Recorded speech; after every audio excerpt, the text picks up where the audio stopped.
본문은 이렇게 시작하죠. 나는 참 포도나무요, 내 아버지는 농부라. 나는 참 포도나무요, 내 아버지는 농부라.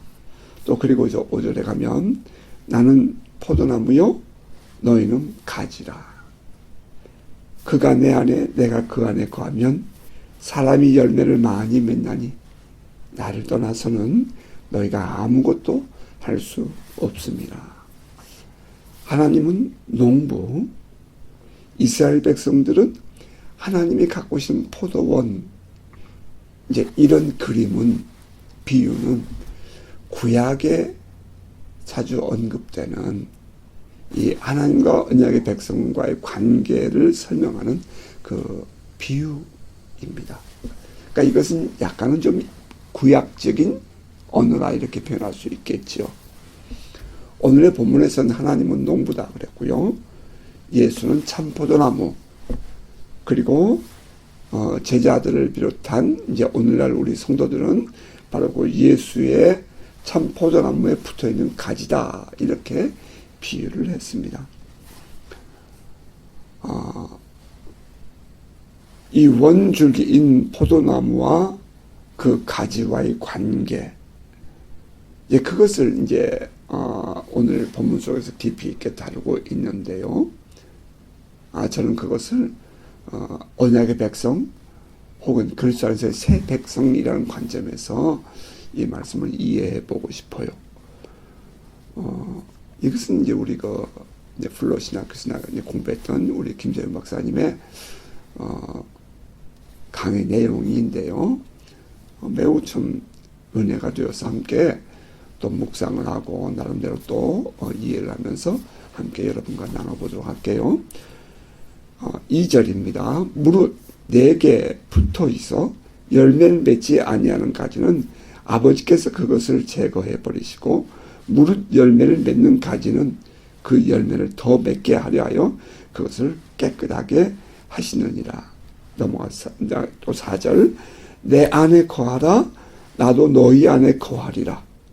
가지가 포도나무에 붙어 있지 아니하면 스스로 열매를 맺을 수 없음 같이 너희도 내 안에 있지 아니하면 그러하리라. 그리스도와 우리는 이렇게 원줄기와 가지와 같다. 그래서 항상 붙어 있어야 된다. 그런 얘기죠. 또 이제 이어지는 5, 6절은 나는 포도나무요 너희는 가지라. 그가 내 안에, 그러니까 우리 성경에 그가라는 단어가 조금 좀 이해가 잘 안 돼요. 근데 영어를 보니까 그냥 amen이라고 썼더라고요. 어떤 사람이 그렇게 이해할 수 있을 것 같아요.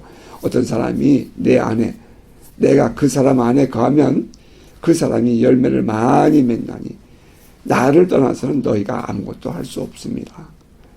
사람이 내 안에 거하지 아니하면 가지처럼 밖에 버려져 마르나니 사람들이 그것을 모아다가 불에 던져 사르느니라. 우리가 먼저 생각해 보아야 할 내용은 가지는 반드시 원줄기인 포도나무에 붙어 있어야 한다 하는 것입니다. 원줄기인 포도나무에 붙어 있어야 한다. 그렇지 않으면 당연히 말라 죽지요. 따라서 예수님은 이 비유를 통해서 우리에게 말씀하기를 너희는 내 안에 거하라. 나도 너희 안에 함께 거하겠다. 예수 안에 거하라 라고 우리에게 말씀을 하십니다. 우리는 어떻게 그 예수님과 관계 있는 그런 가지가 되었을까요? 다시 말하면 우리는 어떻게 예수님 안에 거할 수 있는 사람이 될 수 있었을까요? 원래 우리는 하나님의 언약의 백성이 아니었는데 이제 이런 질문이 나올 수 있죠. 반복되는 얘기지만 그럼에도 불구하고 중요하니까 한 번만 더 반복해요. 예수 그리스도의 십자가와 부활을 통하여 죄사함 받고 하나님의 백성이 되고 하나님의 자녀로 거듭났기 때문에 하나님의 백성이 되었기 때문에 하나님의 자녀가 되었기 때문에 우리는 예수 안에 머물 수 있는, 예수님의 원줄긴 포도나무에 붙을 수 있는 가지가 되었다는 것입니다. 이것은 우리에게서 나온 것이 아니라, 사람에게서 나온 것이 아니라 하나님이 우리에게 베푸시는 은혜죠. 하나님이 우리에게 일방적으로 약속하신 언약, 약속이에요. 그러니까 우리가 예수를 믿음으로 말미암아 하나님의 자녀가 된 것은 우리 안에 어떤 컨디션에 의한 것이 아니라는 거예요. 우리가 예수를 믿음으로 말미암아 죄사함 받았다고 선언해 주시는 그 하나님의 약속에, 그 불변하신 그 약속에 근거하기 때문에 우리는 하나님의 백성됨이라는 것이 분명해야 돼요. 이게 이제 우리의 자존감이에요. 종종 우리는 넘어지기도 하죠. 실수하기도 해요. 막 화가 나기도 하고요. 때로는 우리가 이 죄를 짓기도 해요. 그럼에도 불구하고 우리는 누구예요? 하나님의 백성이에요. 왜? 하나님께서 그렇게 선언하셨으니까요. 이제 이것이 우리의 자존감, 우리의 정체성, 이것이 분명해야 된다는 거예요. 그래야만이 우리는 이제 우리가 흔들리고 그래도 예수 안에 붙어 있을 수 있는 근거가 되는 거죠. 이제 아직 예수님께서 십자가를 지기 전이에요. 이 말씀하셨을 때는 우린 그거 혼동하면 안 돼요. 아직은 예수께서 골고다 언덕을 향하여 올라가시기 바로 전이라고요. 그날 저녁이에요. 그러니까 이 말씀을 우리는 한 번 더 생각을 해야 돼요. 그냥 무조건 갖다 껴 맞추면 안 되고. 그러니까 그럼 어떻게 해서 예수님은 제자들에게 이와 같은 너희는 새 백성이다 이렇게 말할 수 있었을까요? 너희는 나에게 붙어있는 가지다 그렇게 하셨을까요? 그냥 단순히 예수께서 함께 다녔기 때문에 예수의 제자입니까? 그럴 수는 없죠. 지금 여기서 우리가 이제 중요하게 생각해야 될 이제 전제가 있어요.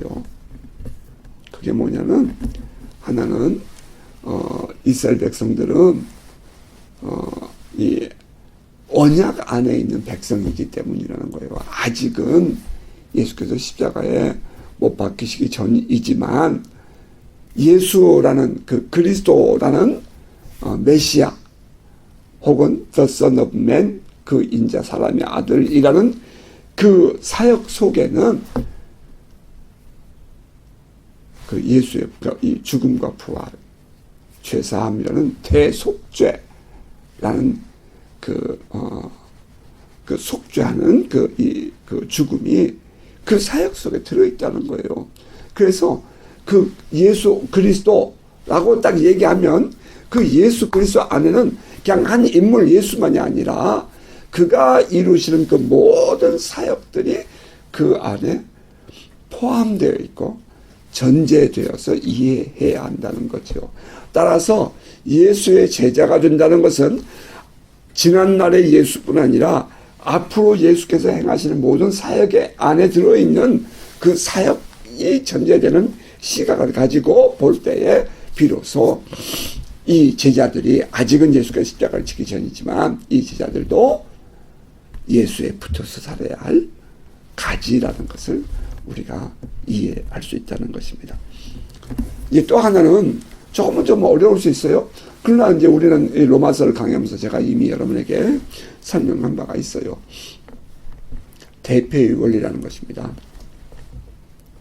사도 바울이 로마서에서 설명을 해요. 한 사람 아담이 죄를 지음으로 말미암아 모든 사람이 다 죄를 지었다. 그러나 둘째 사람 아담, 그가 하나님께 순종하여 우리를 구원받게 했다. 이렇게 설명이 되어 있어요. 그것은 다시 표현하면 모든 인류를 대표하는 아담이 범죄하여 우리 모두가 다 죄인이 된 거죠. 그걸 대표의 원리라고 그래요. 그리고 그러니까 이제 흔히 말하는 그러면 아담 때부터 자손들은 죄가 유전돼 가지고 DNA 안에 어딘가에 죄가 숨어 있어서 어느 염기세에 죄가 들어서 뭐 그런 식으로 이제 억지로 맞추는 사람들인데 그게 아니라 로마서에서 사도 바울이 가르쳐주고 있는 이 아담의 타락에 대한 이야기는 그렇게 죄의 유전이 아니라는 거예요. 이게 이제 잘못된 해석이에요. 그게 아니라 아담이 우리 인류의 최초의 인류를 대표하는 아담이 범죄했기 때문에 모든 사람이 다 죄를 졌다는 거예요. 그래서 그 안에서 우리는 모두가 다 죄인이 되는 거죠. 우리는 모두가 어려서부터 그래서 죄인이에요. 우리는 다 인류의 첫 아담. 그런데 하나님께서 우리에게 약속을 주신 것이 그런데 하나님께서 우리에게 약속을 주신 것이 바로 이제 우리를 구원하실 메시아를 보내주시겠다는 거였잖아요. 그런데 그는 우리의 성경이 말하고 있는 둘째 아담이거든요. 우리 인류를 대표하여 하나님께 순종함으로 우리의 죄를 대신지는 대속의 죽음을 죽어주심으로 우리는 그분을 믿을 때에 우리가 불순종에서 구원을 받는 거죠. 아담의 죄로부터 구원을 받는다. 이건 하나님의 법이에요. 그것을 이제 그 대표의 원리라 얘기하는데, 아담 안에서 볼 때는 죄인이지만 예수를 믿는, 우리가 믿는 예수 안에서 바라볼 때 우리는 하나님의 자녀가 되고 의롭다 여기심을 받은 거지요. 그렇게 생각할 때에 이 제자들은 예수 안에서 이제 새 언약의 백성이 되고요. 그리고 이제 그 가지가 포도나무 가지에 붙는 줄기에 붙는 그런 가지가 된다는 것입니다. 약간은 좀 신학적인 이해가 전제돼요. 그런데 이것이 분명하지 않으면 자꾸 우리가 자기 방식으로 성경을 해석하려고 그러고 자꾸 이렇게 억지로 뭐 여기저기 가면 그런 말 많이 듣잖아요. 뭐 죄가 유전된다 그러고 그런 말 다 거짓말이에요. 그 말도 안 들려요. 그 성경적이지 않아요.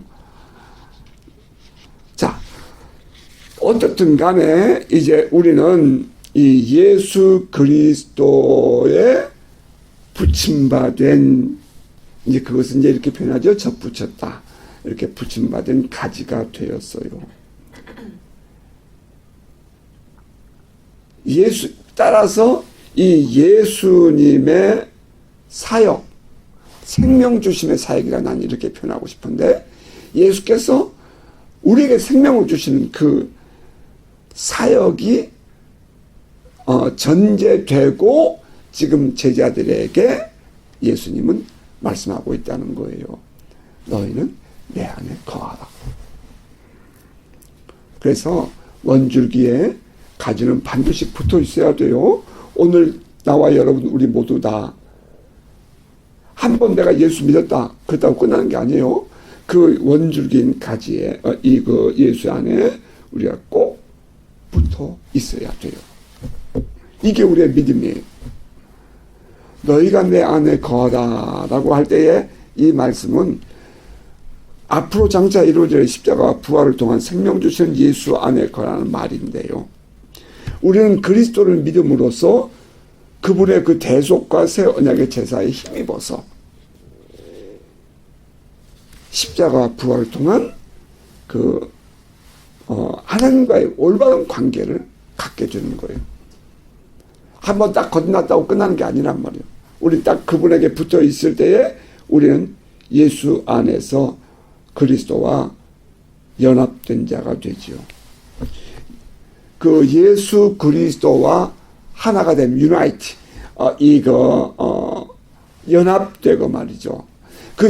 연합되었을 때에 예수 안에 들어있는 그 하나님의 아들됨, 하나님의 아들이잖아요. 그 예수 안에 들어있는 하나님의 아들됨에 우리가 참여할 수 있게 되는 거예요. 그러니까 우리가 예수 믿는 것이 별것 아닌 것이 아니고요. 우리가 예수를 믿음으로 말미암아 그 예수와 하나가 되고 하나 된 우리가 단순히 그냥 하나 되는 것이 아니라 예수가 하나님의 아들인 것처럼 우리도 하나님의 그 아들됨에 참여할 수 있는 자가 되었다는 거예요. 그러니까 이것이 우리 믿음의 가치예요. 그냥 저절로 그냥 예수 믿어. 내가 죄 사함 받았어. 그게 아니에요. 내 마음대로 살 때 그게 아니라는 거예요. 우리는 누구예요? 예수와 연합한 자가 되었고요. 그것이 오늘 본문에 뭐라고 했어요?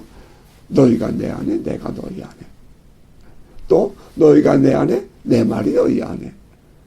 그러면서 이제 예수의 정신이, 예수의 말씀이, 예수의 생명이 우리 안에 거하고 우리도 또한 예수 안에 거하면서 예수님과 하나가 되어 연합해서, 다시 강조하지만 우리는 예수님 안에 있는 하나님의 아들 되심을 우리가 함께 참여하고 누리는 자가 되는 거예요.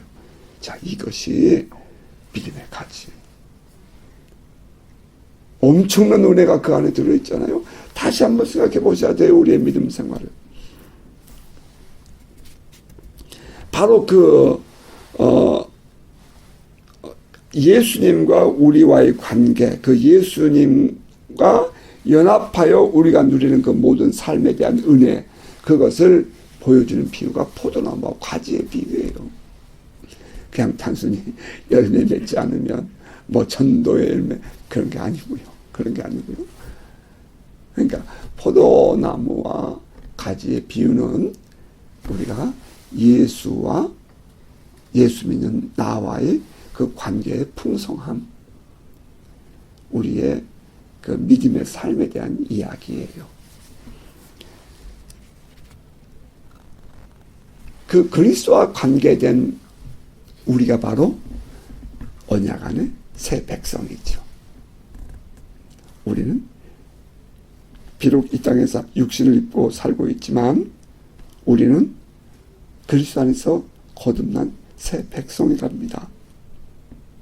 따라서 우리는 예수 그리스도를 떠나서는 이해될 수 없는,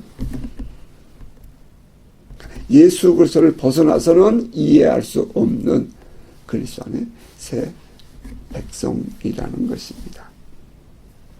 이것이 바로 우리의 믿음이 예수 그리스도 안에 있어야 할 이유입니다. 한번 믿고 마음대로 살아야 되는 것도 아니에요. 우리가 나 예수 믿어, 그리고 내 마음대로 살아도 되는 것도 아니라는 거예요. 처음부터 끝까지 우리의 모든 일생이 예수 그리스도 안에 있어야 하는 이유입니다. 이때 우리는 비로소 우리가 참된 그리스도인 되는 것이랍니다. Christian belong to Christ. 우리가 그리스도 안에 참여한 자 되는 거예요. 자, 가지가 원줄기에 붙어 있을 때 그 안에서 일어나는 것이 뭐죠?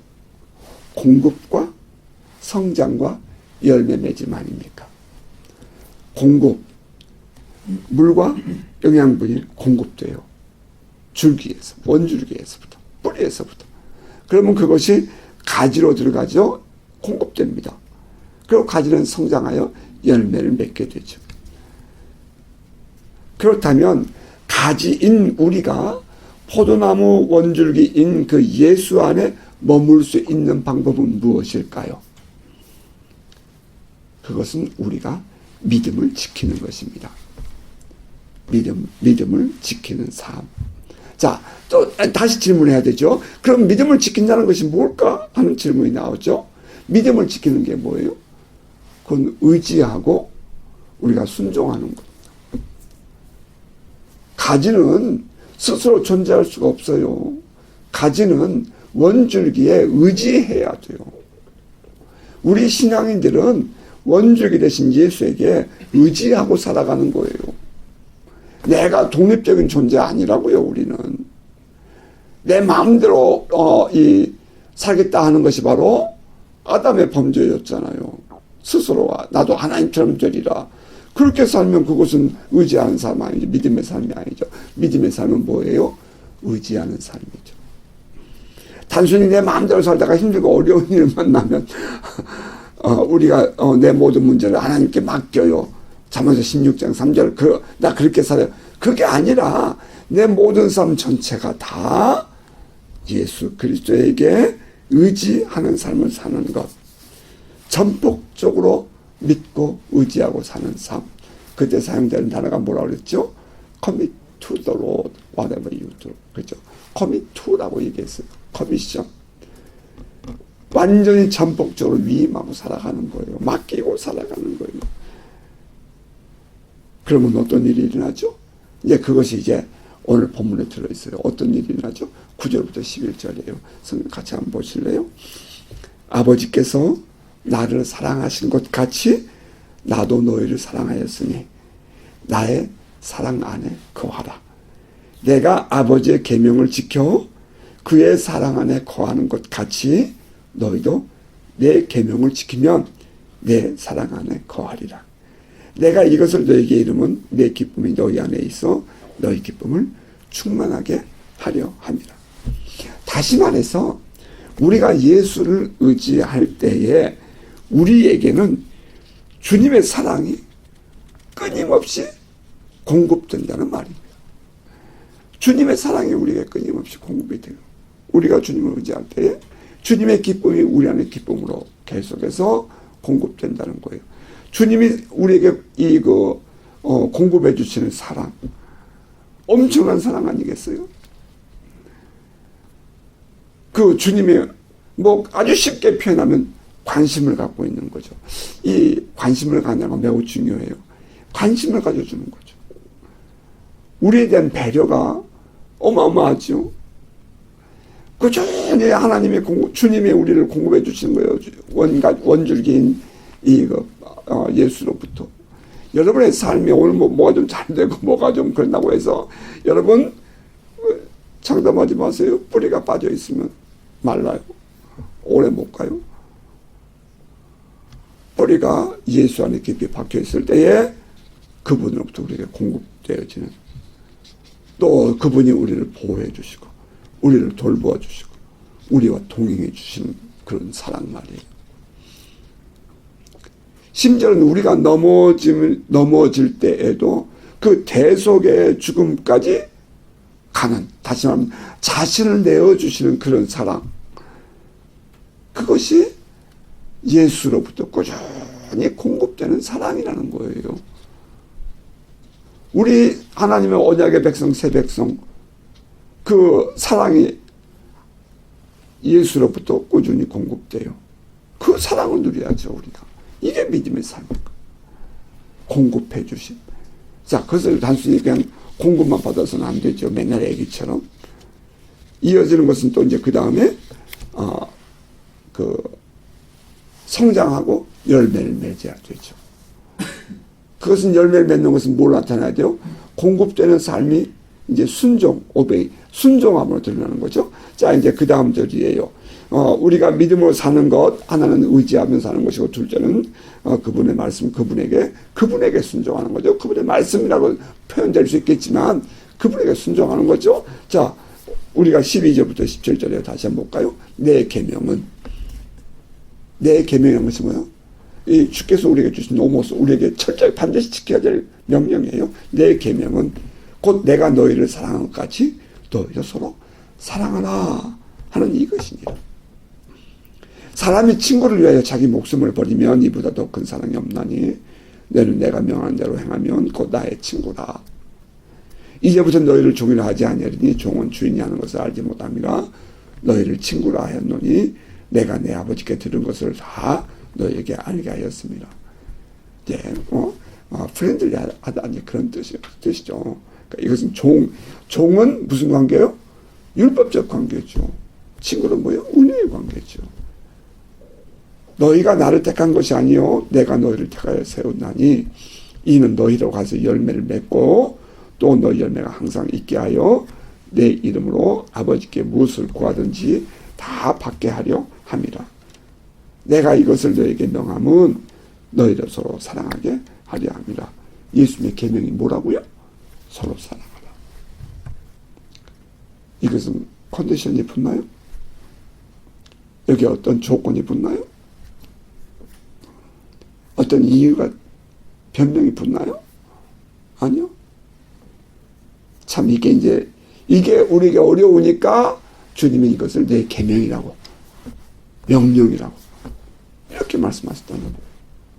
힘들어요. 이렇게 사는 거. 그런데 그럼에도 불구하고 주님은 그렇게 말씀하시잖아요.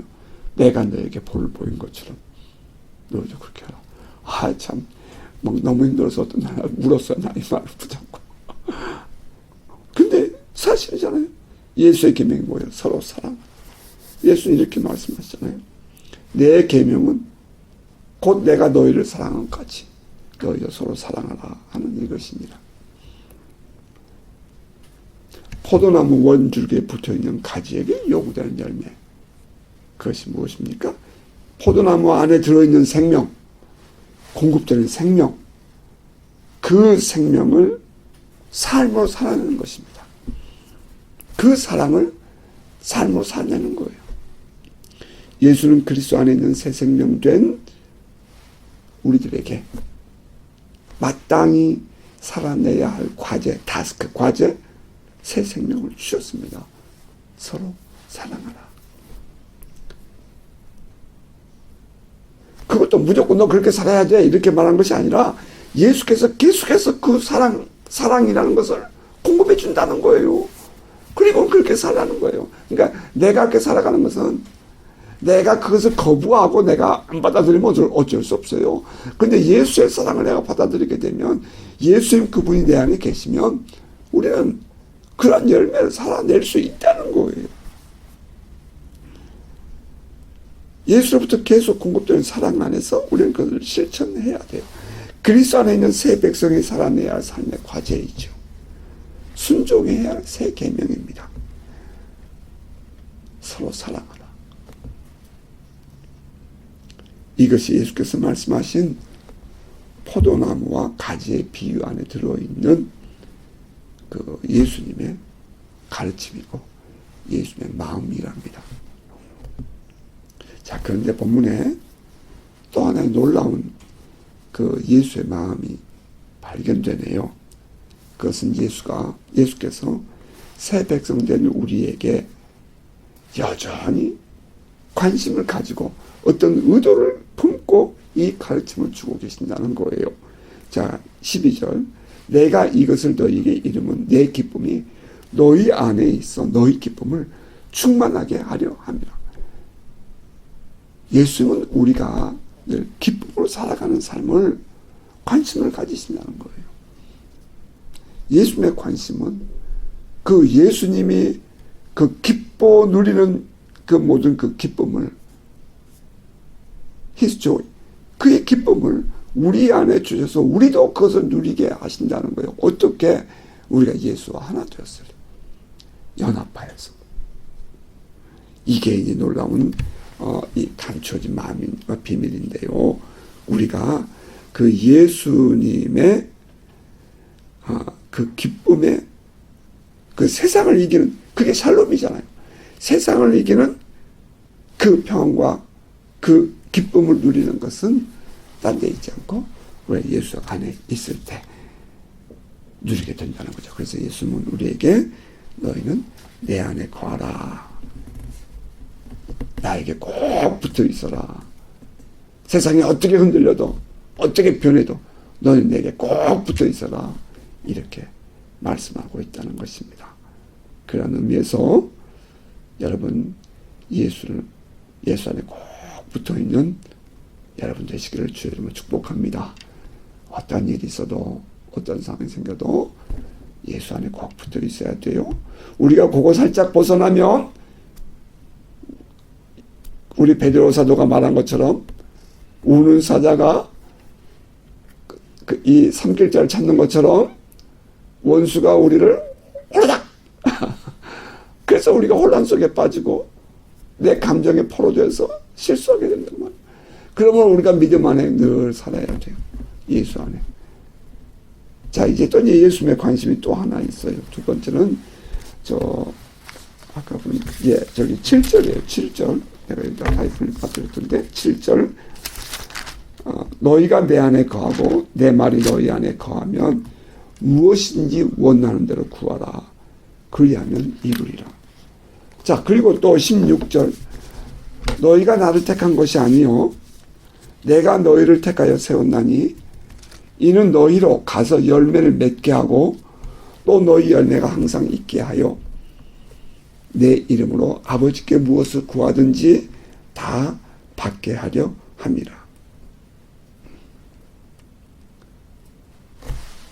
우리가 지난번에 우리가 묵상했잖아요. 예수께서 근심하고 두려워하고 있는 제자들에게 담대하라, 두려워하지 말라 이렇게 얘기할 때에 예수님이 떠나면서 제자들에게 세 가지의 가르침을 주었는데 그것이 바로 우리 믿음 생활하고 있는 우리들에게 중요한 가르침이다. 하나는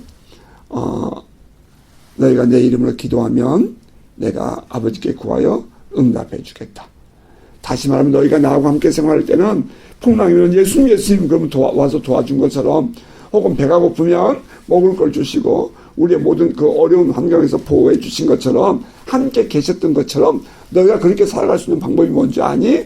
기도해, 그 말이에요. 오늘 우리가 기도하면 주님이 그렇게 응답하신다고 약속했던 거죠. 그리고 두 번째가 뭔지 여러분 기억하세요? 예수께서 제자들에게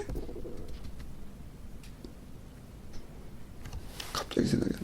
세 번째 성령을 받으라고 그랬고, 제자들에게. 우리 13장 두 번째는 서로 사랑하라 그랬죠. 너희가 서로 사랑하면 내가 너희와 함께 있었던 것처럼, 내가 너에게 볼을 보인 것처럼 너희가 서로 사랑하라. 그것이 곧 이 사랑을 이 실천하는 것이 너희가 세상 사람들 너희 내 제자인 것을 알게 되리라. 그러면서 서로 사랑을 하려고요. 세 번째가 뭐예요? 성령을 받아라. 내가 아버지께 구하여 성령을 보내주겠다. 너희가 성령을 받아라. 이렇게 했죠. 그러면서 평안 날지어다. 근심하지 말아라. 이렇게 얘기했다는 거죠.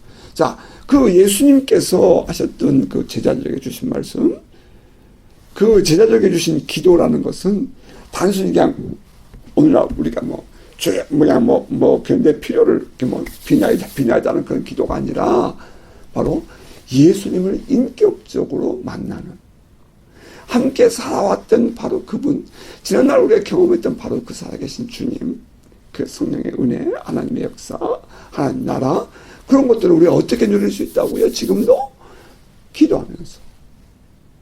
그런데 너희가 바로 예수의 마음이 지금 어디에 있어요? 두 번째는 너희가 바로 그러한 내가 함께 살아가는 것 같은 그런 이 담대함과 기쁨과 그런 은혜를 누리는 기도 생활. 언제 응답되는지 아니? 그 말이에요. 7절에서는 너희가 내 안에, 내 말이 너희 안에 거하면 너희가 무엇인지 구하는 대로 주겠다고 그랬고요. 16절에서는 너희가 내 말을 지키면, 열매가 있으면, 그 열매가 뭔지 아시죠? 서로 사랑하는 것이라 했어요. 서로 사랑하고 살면 내 아버지께서 응답해 주신다. 내 이름으로 아버지께 무엇을 구하든지 다 받게 되리라. 이렇게 약속하셨다는 거예요. 하나님께 기도하는 모든 것, 하나님께 기도하기 위하여 우리가 명심해야 할 것, 그것은 우리가 주님 안에 거하고 주님의 말씀이 내 안에, 생명력이 내 안에, 사랑이 내 안에 있어야 한다는 것이고요. 또 서로 사랑하는 삶을 살아야 한다는 거예요. 분노하고 있으면 기도가 응답이 안 돼. 우리가 그 사역을 해보지만 내 안에 불안하고 있으면 기도가 응답이 안 돼요. 그냥 모든 걸 다 철저히 맡겨버리고 주님께. 그럼 기도하는 거. 그래야 하나님께서 우리에게 응답이 있다는 거죠. 서로 사랑함, 본문에 서로 사랑함, 그것이 우리 기도에 항상 전제된다는 것입니다. 자, 말씀해 줄게요. 그리스도 안에 새 백성 된 우리는 어떠한 삶을 살아야 하는가? 늘 주님 안에 붙어 있어야 되는데요. 그것은 믿음을 지키는 삶을 살아야 한다는 것입니다. 그 믿음은 뭘로 나타나요? 의지함과 순종함으로 나타나요. 우리가 예수께 철저히 의지할 때에 예수는 변함없이 우리에게 그 당신의 사랑을 공급해 주실 거예요. 이 세상 살아낼 힘을 공급해 주시는 거예요. 이 세상의 싸움을 이겨낼 힘을 공급해 주시는 거예요. 지혜를 공급해 주시는 거예요. 사랑 안에 모든 거 다 들어있잖아요. 그 원수 마귀와의 싸움, 사단과의 싸움도, 귀신과의 싸움조차도 우리는 사랑이 답이라는 사실을 알고 있잖아요. 그 사랑 안에 머물 때에 우리는 그 주님의 기쁨을 나의 기쁨으로 그 감춰진 엄청난 기쁨이죠. 그 기쁨을 우리가 누릴 수 있게 된다는 겁니다. 아울러서 우리는 우리의 믿음은 순종함으로 나타나야 된다는 거예요. 주님의 계명은 서로 사랑하라는 것이었는데요. 내가 너희를 사랑한 것 같이 너희도 서로 사랑하라 라고 했다는 거예요. 그때 비로소 우리는 우리가 아버지께 구하는 모든 것을 받을 수 있게 되는 것입니다. 한 구절이 생각나지요.